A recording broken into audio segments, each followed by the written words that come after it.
Good afternoon all of you. आज हम लोग पढ़ेंगे क्लास 10 का सेकंड चैप्टर जो कि है हम लोगों का अम्ल क्षार और लवण। सेकंड चैप्टर हम लोगों का है अम्ल क्षार और लवण। तो अम्ल क्षार और लवण हम लोगों को पढ़ना है। तो अम्ल सबसे पहले इसमें जानते हैं अम्ल क्या होते हैं। इस चैप्टर में बहुत ज़्यादा बेसिक चीज़ें नहीं हैं कि बहुत ज़्यादा चीज़ें इंपॉर्टेंट हैं। अब इसमें सबसे पहले देखिए अम्ल क्या होते हैं। देखिए समझिएगा, अम्ल की तीन अवधारणाएं हैं। ठीक, अम्ल की बेसिकली तीन अवधारणाएं हैं, लेकिन यहाँ पे जो है हम लोगों का सीधा सा अम्ल की पहचान है। जब 11th में जाएंगे तो वहाँ पे अम्ल की तीन अवधारणाएं पढ़ते हैं। पहली ब्रांचटेड क्लोरी की, लुईस अवधारणा और आर्हेनियस अवधारणा, तीन अवधारणा है। लेकिन यहाँ पे हम लोगों को सिर्फ एक पढ़ना है कि अम्ल किसे कहते हैं। तो ध्यान से सुनिएगा, डिफिनेशन लिखेंगे नहीं क्योंकि लिखने में आप लोगों का ज़्यादा टाइम वेस्ट होगा। तो अम्ल क्या होंगे? वे पदार्थ जो जलीय विलयन में H+ आयन देते हैं अम्ल कहलाते हैं। फिर सुनिए, वे पदार्थ जो जलीय विलयन में H+ आयन देते हैं अम्ल कहलाते हैं। जैसे HCl, HCl को जब आयनित करते हैं तो ये जाता है H++ Cl माइनस में। उसके बाद दूसरा है HNO3, HNO3 को जब आयनित किया जाता है तो H+ NO3 पे माइनस में जाएगा। ऐसे देखिए H2SO4 सल्फ्यूरिक एसिड, H2SO4 को आयनित करते हैं तो H++ SO4 पे डबल माइनस इसमें जाएगा। लेकिन इसको देखने से पहले आप लोग एक हम लोगों का चैप्टर बेसिक पढ़ा हुआ है रासायनिक सूत्र लिखना, उसको जरूर देख लीजिएगा ताकि आप लोगों को ये आइडिया हो जाए कहाँ से प्लस आ रहे हैं कहाँ से माइनस आ रहे हैं। अब हाइड्रोजन इसमें 2 टाइम्स, तो इसमें कितने से 2 से मल्टीपल कर दिए, बैलेंस हो गया। अब सब में क्या हुआ H+, इसमें भी H+, इसमें भी H+, तीनों में H+ आया। तो अभी हम उनकी डिफिनेशन बताई गई, वे पदार्थ जो जलीय विलयन में H+ आयन देते हैं अम्ल कहलाते हैं। तो ये सब अम्ल दे रहे हैं तो ये क्या होंगे हम लोगों के अम्ल। अम्ल भी दो होते हैं, एक प्रबल होता है एक दुर्बल। तो ये सब कैसे अम्ल हैं हम लोगों के? प्रबल अम्ल है। प्रबल अम्ल HCl अमाशय या फेट में पाया जाता है। HNO3 नाइट्रिक अम्ल है। नाइट्रिक अम्ल बहुत हार्ड एसिड होता है, इसमें अगर हम लोग लोहे जंग लगे लोहे को डाल दें तो जंग भी कट जाता है। H2SO4 को हम लोग अम्लराज कहते हैं। अम्लों का राजा या अम्लराज पूछा जाए क्या होगा तो सल्फ्यूरिक अम्ल या H2SO4 को हम लोग क्या कहते हैं? अम्लराज। अम्लराज हम लोगों का सल्फ्यूरिक अम्ल है। सल्फ्यूरिक अम्ल को एक दूसरा भी नाम या यूज कहाँ किया जाता है? सल्फ्यूरिक अम्ल बैटरियों में, वाहनों की बैटरियों, इन्वर्टर बैटरी में जो एसिड पड़ता है उसका नाम क्या होता है? H2SO4 या सल्फ्यूरिक एसिड है। नेक्स्ट देखिए, ये तो हम लोगों के हो गए दो प्रबल अम्ल। उसके बाद देखिएगा दुर्बल कुछ होते हैं। दुर्बल का मतलब वर्ड से ही क्लियर है, कमजोर, जो बहुत कमजोर होते हैं। दुर्बल अम्ल कमजोर होंगे। अब इसमें एक ही एग्जाम्पल आप लोगों को, CH3COOH, इसको जब तोड़ते हैं तो ये जाता है CH3COO पे माइनस प्लस H पे प्लस, और H+ दिया तो ये क्या होगा? अम्ल। लेकिन CH3COOH को हम लोग एसिटिक अम्ल कहते हैं। एसिटिक अम्ल सिरके में पाया जाता है। सिरके का उपयोग कहाँ करते हैं? जैसे अचार या खाद्य पदार्थ हैं उनको खराब होने से बचाने के लिए उसमें क्या डाला जाता है? एसिटिक अम्ल डाला जाता है या सिरके के रूप में उसका यूज करते हैं। ये हम लोगों का अम्ल हुआ, अम्ल के एग्जाम्पल हुए। क्लियर आप लोगों को हुआ होगा? I hope. अब नेक्स्ट आते हैं क्षार देखें। पहले इसका बेसिक इसको नोट भी करते रहिएगा। दुर्बल अम्ल क्या होते हैं, प्रबल कौन से होते हैं, कौन से अम्ल कैसे यूज किए जाते हैं, ये सब चीजें आप लोग नोट डाउन करते रहिए। देखिए नेक्स्ट है क्षार। क्षार क्या होते हैं? क्षार वे पदार्थ हैं जो जलीय विलयन में क्या देते हैं? OH- देते हैं। और क्षार स्वाद में कड़वे होते हैं। जैसे ऊपर आप लोगों को बताया गया, अम्ल स्वाद में कैसे होते हैं? खट्टे होते हैं। लेकिन जो क्षार होते हैं वो स्वाद में कड़वे, या इसको कहा जाता है कसैला। कसैला का मतलब जैसे आप लोग पीते हैं करेला, करेला पीते हैं वो उसका टेस्ट कैसा होता है? कसैला होता है। तो कसैला मीन्स वो, और नींबू हुआ, नींबू हम लोगों को क्या होता है? एसिड होता है। अब क्षार क्या होते हैं? वे पदार्थ जो जलीय विलयन में OH- देते हैं क्षार कहलाते हैं। जैसे NaOH, सोडियम हाइड्रोक्साइड, इसको तोड़ेंगे तो Na++ OH- देगा। उसके बाद नेक्स्ट है KOH, इसको तोड़ेंगे K++ OH-। बहुत सारे एग्जाम्पल। अब ये हम लोगों का कैसा हुआ? प्रबल अम्ल है। प्रबल अम्ल है। उसके बाद एक देखिए NH4OH अमोनियम हाइड्रोक्साइड, NH4OH को तोड़ेंगे तो ये जाएगा NH4 पे प्लस प्लस OH पे माइनस। अब इन सब पे क्या हो रहा है, OH माइनस हो रहा है, तो ये क्या होंगे, क्षार। जैसा कि आप लोगों को क्षार की डिफिनीशन बताई गई कि वे पदार्थ जो जलीय विलयन में OH माइनस देते हैं क्षार कहलाते हैं। अब क्षार के NaOH, KOH, NaOH sodium hydroxide, KOH potassium hydroxide. उसके बाद ये दोनों कैसे क्षार हैं, प्रबल क्षार, सॉरी यहाँ पे ये हम लोगों का प्रबल क्षार है। उसके बाद NH4OH अमोनियम हाइड्रोक्साइड, ये भी OH दिया, ये हम लोगों का कैसा क्षार है, दुर्बल क्षार है। इस हर बात को आप लोग नोट करते रहिएगा, क्योंकि जहाँ तक आप लोग केमिस्ट्री पढ़ेंगे ये सारी बेसिक चीज़ें आप लोगों को बहुत सारी काम आएंगी। 9th 10th की केमिस्ट्री अगर ढंग से बेसिक आ गई तो आगे कोई दिक्कत नहीं होनी। ये सब बेसिक एक एक पॉइंट आप लोग नोट करते रहिए। तो यहाँ से अम्ल क्लियर हो गया, क्षार क्लियर हो गया, प्रबल अम्ल क्या है, दुर्बल अम्ल क्या है, प्रबल क्षार क्या है, दुर्बल क्षार क्या है, इतनी चीजें आप लोगों को क्लियर हो गई। अब नेक्स्ट आइए लवण। लवण को साल कहा जाता है, लवण मीन्स साल। साल के लवण क्या होते हैं, अम्ल तथा क्षार परस्पर जब दोनों रिएक्ट करते हैं तो क्या बनाते हैं, लवण बनाते हैं। जैसे HCl प्लस NaOH दोनों जब क्रिया करेंगे तो HCl को तोड़ते हैं तो H पे प्लस C, NaOH को तोड़ेंगे तो Na पे प्लस OH पे माइनस। तो प्लस अभी यही सीखे अब क्रियाओं में कि प्लस पार्ट माइनस से जुड़ता है, माइनस पार्ट प्लस से।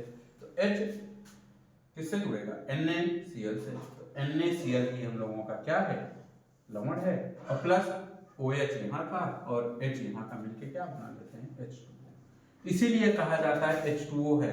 H2O को हम लोग तोड़ेंगे तो H plus plus OH minus में जाता है। तो जल जो है हम लोगों का ना अम्लीय होता है ना क्षारीय होता है, बल्कि ये क्या होता है, उदासीन होता है। एक क्वेश्चन यहाँ से पूछा जाता है सबसे शुद्ध जल कौन सा होता है, तो सबसे शुद्ध जल होता है, जल का शुद्धतम जो रूप है हम लोगों का क्या है, वर्षा का जल या बरसात का जल होता है हम लोगों का शुद्ध जल। एक होता है उसकी जगह पे डिस्टिल्ड वाटर जो बैटरी में यूज किया जाता है वो भी शुद्ध जल होता है। और जल को एक टैग वर्ड देते हैं जिसका नाम क्या होता है, एक्वा होता है। और जल का पीएच, चलिए ये सब चीजें तो आगे देखेंगे, ये हम लोगों का हुआ इंट्रोडक्शन। अम्ल क्षार लवण की परिभाषा हो गई तीनों की। अब आते हैं अम्ल के गुण। अम्ल के गुण में पहला पॉइंट, अम्ल स्वाद में कैसे होते हैं, खट्टे होते हैं। गुण भी दो तरह के होते हैं, ये स्वाद में खट्टे होते हैं। अब अम्ल स्वाद में खट्टे होते हैं, उसके बाद लिख सकते हैं अम्ल के ये तो भौतिक गुण, गुण दो तरह के होते हैं। एक होता है हम लोगों का भौतिक गुण और एक होता है रासायनिक गुण।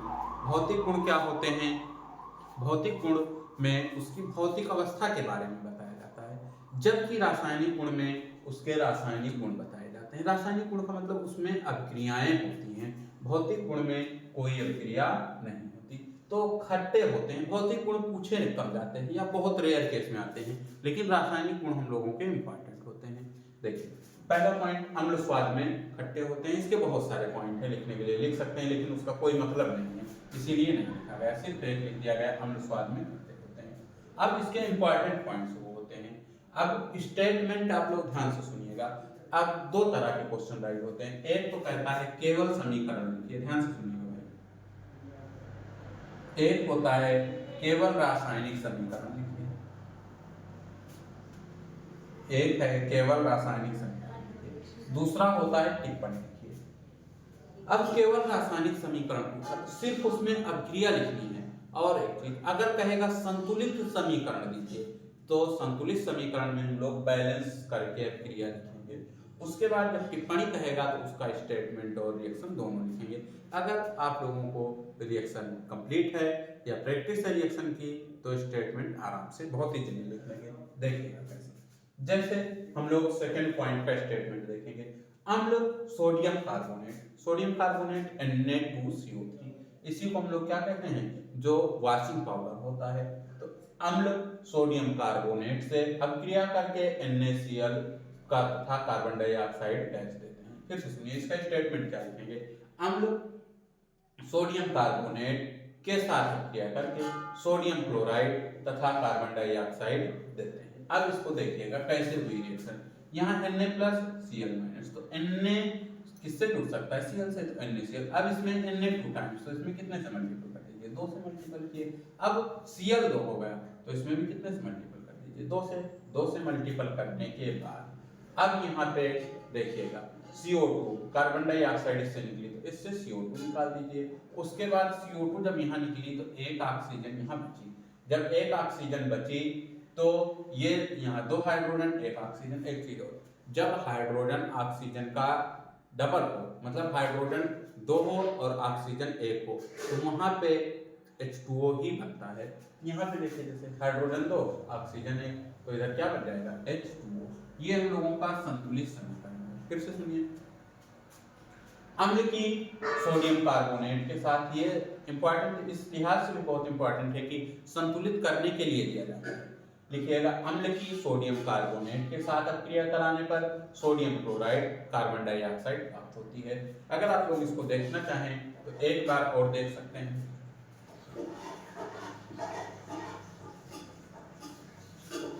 देख लीजिए एक बार, फिर इसकी रिएक्शन देखना चाहें तो देख लीजिए। HCl प्लस सोडियम कार्बोनेट का Na2CO3, इसको तोड़ेंगे तो आप लोग सीधा सा मान लीजिए, नहीं पता क्या बनेगा। Na किससे जुड़ सकता है? Cl से, तो यहाँ पे क्या कर दीजिए? NaCl।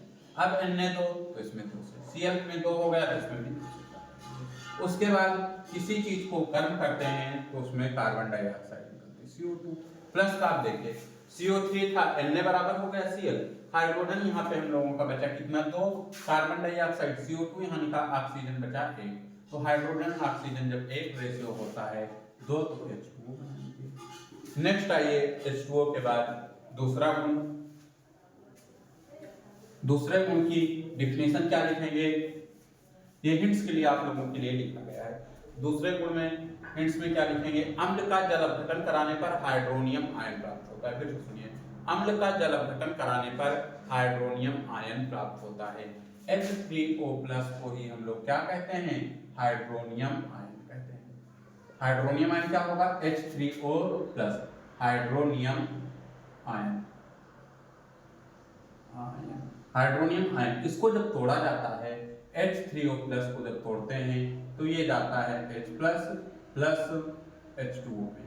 इसके भी प्रकृति H प्लस आया तो क्या होती? अम्लीय होती है। अब यहाँ पे HCl H2O, तो हाइड्रोनियम आयन देगा H3, यहाँ से H2O बन जाएगा, H यहाँ है 2, यहाँ H3O। अब प्लस इस पे लग जाएगा आयन। आयन क्या होते हैं? जिसपे प्लस या माइनस का चार्ज होता है, जो इलेक्ट्रॉन ग्रहण करते हैं या इलेक्ट्रॉन त्याग कर धनावेशित या ऋणावेशित हो जाते हैं, तो उन्हें क्या कहते हैं? आयन कहते हैं। तो यहाँ पे H3O plus plus Cl minus, ये दोनों हम लोगों के क्या हो गए? आयन हो गए। क्लियर होगा। थर्ड पॉइंट, अम्ल तथा क्षार परस्पर क्रिया करके, ये काफी इंपॉर्टेंट पॉइंट है। अम्ल तथा क्षार परस्पर क्रिया करके लवण तथा क्या बनाते हैं? जल बनाते हैं। इस प्रक्रिया को हम लोग कहते हैं उदासीनीकरण। कई बार पूछा गया उदासीनीकरण किसे कहते हैं? तो अम्ल तथा क्षार उदासीन कर देना, मतलब जल का निर्माण कर लेना।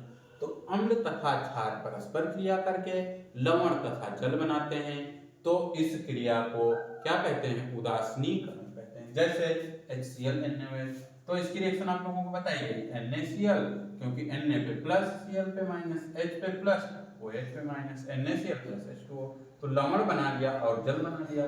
तो इसे क्या कहते हैं? उदासीनीकरण। फिर से सुनिएगा, उदासीनीकरण इंपॉर्टेंट है। अम्ल तथा क्षार परस्पर क्रिया करके लवण तथा जल बनाते हैं, तो इस प्रक्रिया को या इस अभिक्रिया को उदासीनीकरण कहते हैं। क्लियर होगा आप लोगों को, आई हो। नेक्स्ट आइए चौथा गुण। बहुत गुण नहीं आते, ये बैलेंस करने वाले गुण आते हैं। तो जितने प्रीवियस ईयर आप लोगों के बैलेंस करने वाले समीकरण हैं, एक ही अंशाल के आप लोगों के जो भी समीकरण है वो सारे डाउट। अगला, जिंक या किसी भी धातु की अम्ल के साथ क्रिया कराने पर क्या बनता है? हाइड्रोजन गैस प्राप्त होती है। अब यहाँ पे धातु में है जेड जिंक, तो इसका क्या लिखेंगे, जिंक की सल्फ्यूरिक अम्ल के साथ अभिक्रिया कराने पर जिंक सल्फेट तथा हाइड्रोजन प्राप्त होता है। इस अभिक्रिया को हम लोग विस्थापन अभिक्रिया कहते हैं। विस्थापन का मतलब क्या होता है, देखिएगा, एक मान लीजिए बहुत बड़ा समूह यहाँ पे है और प्लस एक यहाँ इकलौता कोई समूह है, तो जब ये दोनों विस्थापित होंगे तो ये इसका थोड़ा सा पार्ट निकल जाएगा और ये जो बड़ा पार्ट है इसके साथ क्या जुड़ जाएगा, छोटा वाला पार्ट जुड़ जाएगा और इसके जो पार्ट अलग हुआ इसको अलग कर देगा। मान लीजिए एक 10 लोगों का ग्रुप है और एक तरफ 1 लोग हैं, तो 10 लोगों में से जो एक है वो एक को हटा देगा और खुद क्या कर लेगा, 10वीं की जगह आ जाएगा और उसको बाहर कर देगा, तो इसे क्या कहते हैं, विस्थापन। विस्थापन का मतलब हटना।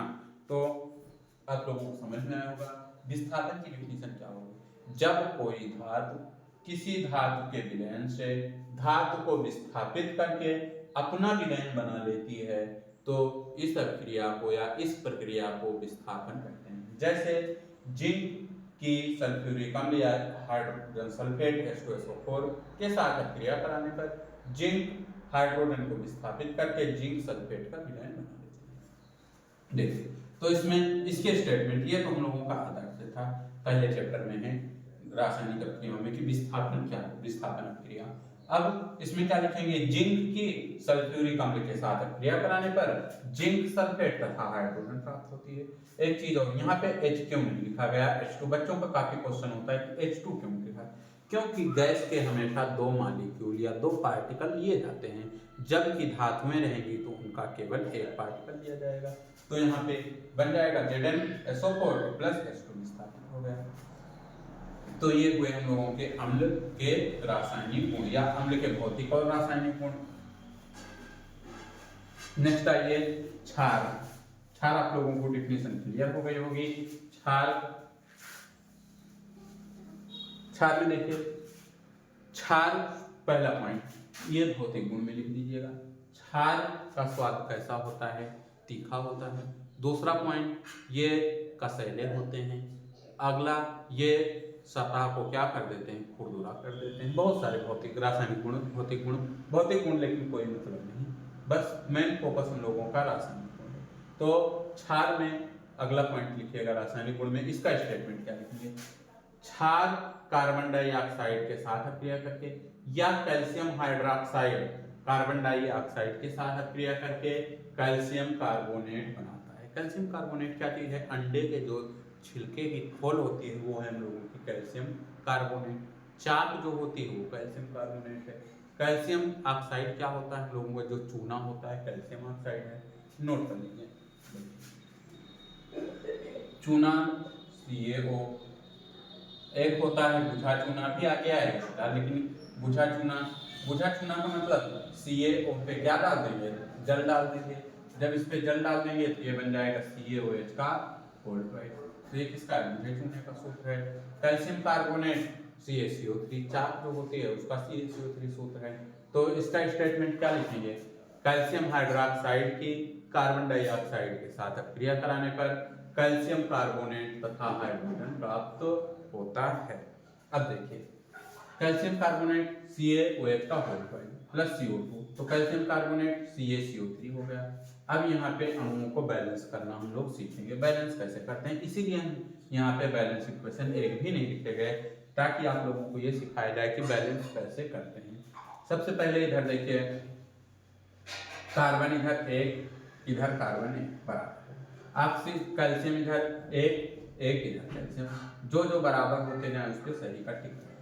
उसके बाद अब ऑक्सीजन में बैलेंस 10th लेवल पे हम लोगों को हाइड्रोजन ऑक्सीजन ही बैलेंस करना रहता है, बाकी तो कंपाउंड बैलेंस करने मिलेंगे, किए कराए मिलते हैं, या बहुत रेयर केस में किसी संख्या से नॉर्मली मल्टीपल करना रहता है। अब देखिए, ऑक्सीजन के इधर टोटल 2 यहाँ 2 यहाँ 4, हाइड्रोजन कितने हो गए 2। इधर देखिए ऑक्सीजन कितने हो गए 3, तो माइनस का 3 कर दीजिए, तो ऑक्सीजन 1 बचा। ऑक्सीजन यहाँ 1 बचा और हाइड्रोजन कितने हो गए 2, तो क्या बनेगा H2O। इसका स्टेटमेंट फिर से सुनिए, ताकि स्टेटमेंट आप लोगों को रटना ना पड़े, इसीलिए हम बार बार रिपीट कर रहे हैं इसको। कार्बन डाइऑक्साइड या क्षार के गुण है, तो कैल्शियम हाइड्रोक्साइड की कार्बन डाइऑक्साइड के साथ अभिक्रिया कराने पर कैल्शियम कार्बोनेट तथा जल प्राप्त होता है। गुण फिलहाल बहुत कम पूछे जाते हैं, ये संतुलित करने के लिए ही आते हैं, बाकी पूछे बहुत कम जाते हैं।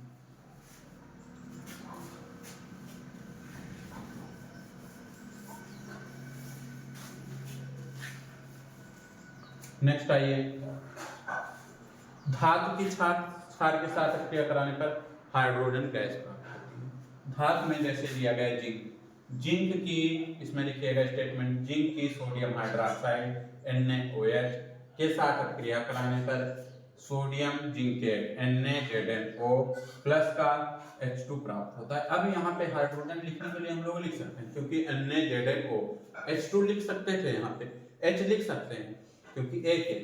अगर एक H लिखने की कंडीशन क्या है, जब कहा जाए नवजात हाइड्रोजन होगा तो H को ब्रैकेट में लिखना पड़ेगा, इसे हम लोगों का क्या है, नवजात हाइड्रोजन। लेकिन जब हाइड्रोजन की बात करें, डाई हाइड्रोजन की बात करें, हाइड्रोजन गैस की बात करें, तो 2 से मल्टीपल करना कंपलसरी है। तो अब 2 से गुणा किए तो इसमें भी कितने से 2 से गुणा कर दीजिए। संतुलित करने के लिए देखिएगा हम कैसे क्या संतुलित करते हैं। मैंने आप लोगों को पूछिए नहीं, बहुत कम, बहुत रेयर केस में पूछा जाता है क्षार के रासायनिक गुण लिखिए, लेकिन ये संतुलित करने वाला पर्पज हम लोगों का काफी इंपॉर्टेंट है।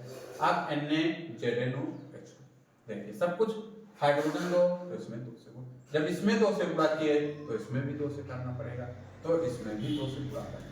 देखिए अब सारी चीजें Zn2 से गुणा, Na2 Na इधर भी 2, ऑक्सीजन 2 हाइड्रोजन 2 से गुणा, बैलेंस हो गया। संतुलित समीकरण आप लोगों ने 2 चीजें बहुत इंपॉर्टेंट है क्लास 10 के लिए, एक तो संतुलित समीकरण करना और दूसरा कार्बनिक यौगिक का आयुपेशी। 2 चीजें ऐसी हैं जो कि एग्जाम में आप लोगों को फंसाएंगे, बाकी चीजें आप लोग कर लेंगे। कोई भी डिफिनीशन, नॉर्मल डिफिनीशन आती है, वो डिफिनीशन आप लोग कर लेंगे, बस इन 2 चीजों पे आप लोग फोकस करिएगा। नेक्स्ट आइए, क्षार को गर्म करने पर क्या प्राप्त होता है, ऑक्साइड तथा जल प्राप्त होता है। क्षार को, अगला पॉइंट है, जैसे इसका स्टेटमेंट क्या लिखेंगे, क्षार को गर्म करने पर ऑक्साइड तथा जल प्राप्त होता है। अब क्षार में यहाँ पे हम लोग लिए हैं Mg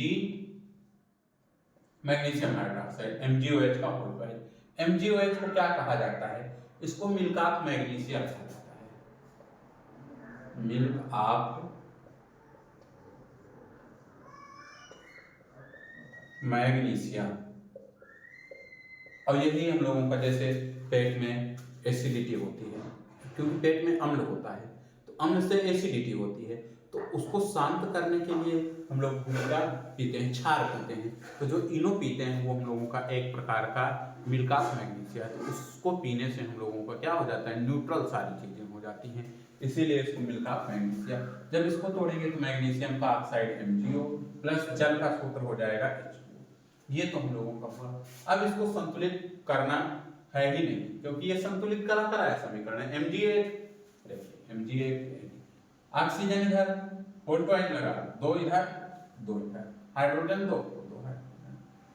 तो ये हम लोगों का कंप्लीट हुआ अम्ल। देखिए हम लोग क्या क्या पढ़े, एक तो पढ़े अम्ल, क्षार, अम्ल के गुण, क्षार के गुण और लवण। अब यहाँ से लवण भी क्लियर हो गया। लवण के बाद पढ़े उदासीनीकरण अभिक्रिया। अब उदासीनीकरण अभिक्रिया के बाद हम लोग पढ़ेंगे लवण का वर्गीकरण, लवण कितने होते हैं।